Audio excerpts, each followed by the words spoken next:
आत्ताच्या आत्ता गाडीला किक मारानी इकडं हॉस्पिटल मध्ये ये. त्या औरंगजेबाच्या कबरीच्या नादात इकडं तुझ्या बापाची कबर व्हायची. हॅलो, कुठं आहे रे? नेत्याच्या इकडे दादा.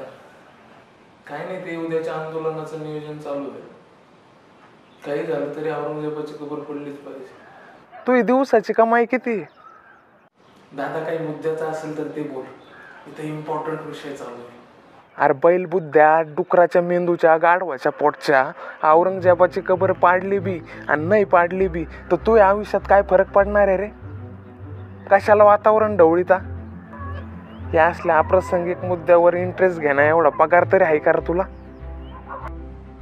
कालपासून हॉस्पिटलला इकडं बाप ॲडमिट आहे, इकडं यायचं दिलं सोडून तिकडं नेत्याची चमचागिरी करत निघाला दंगल करायला.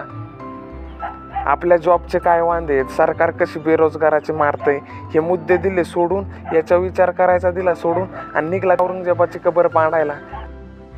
अरे एखादा व्यवसाय कसा करून पोट पाण्याचं बघावं आपलं. नको डोकं खाऊ राव. तुला नाही माहित औरंगजेबाने किती अन्याय केलेला आहे. एवढा इतिहास माहिती आहे का तुला? आणि लईचा अभ्यास करणाऱ्याच्या पोटचा होता असता आतापर्यंत एखादा कलेक्टर झाला असता ना. अरे पिक्चर म्हणजे फक्त इतिहास नसतो. होता औरंगजेब क्रूर, गेला मेला त्याच्या कर्माने. आता त्याची कबर पाडण्यासाठी दंगल करून तुला आणतोय त्या कवडीची अक्कल नसलेल्या नेत्याला काय मिळणार आहे रे? काही मिळवण्यासाठी नाही चाललंय, देशासाठी चाललंय. देशासाठी? अरे तुला तुझ्या कुटुंबासाठी काही करता येईना आणि तू देशासाठी काय करायचं रे? गावासाठी आतापर्यंत काही केलं नाही, घरासाठी आतापर्यंत काही नाही केलं आणि आता दंगल करायला निघाला देशासाठी. तुझ्या त्या डुक्कर तोंड्या नेत्याचं पोरग आहे का तुमच्या सोबत आंदोलनाला? नाही, भैयासाहेब अमेरिकेत शिकायला. तुम्ही दंगली करून जा जेलमध्ये. नेत्यांचे पोरं मस्तपैकी दुसऱ्या देशात AC मध्ये बसून हॉटेलमध्ये मज्जा मारतील. अरे सुधरा रे आता तरी. सोडून दे त्यांचे धुणे धुईचे. सोडून दे तुझ्या त्या बुरसट विचाराच्या नेत्याला आणि त्याच्या बुरसट विचारांना. अरे जाती जातीमध्ये काय भांडणं का लावतेत?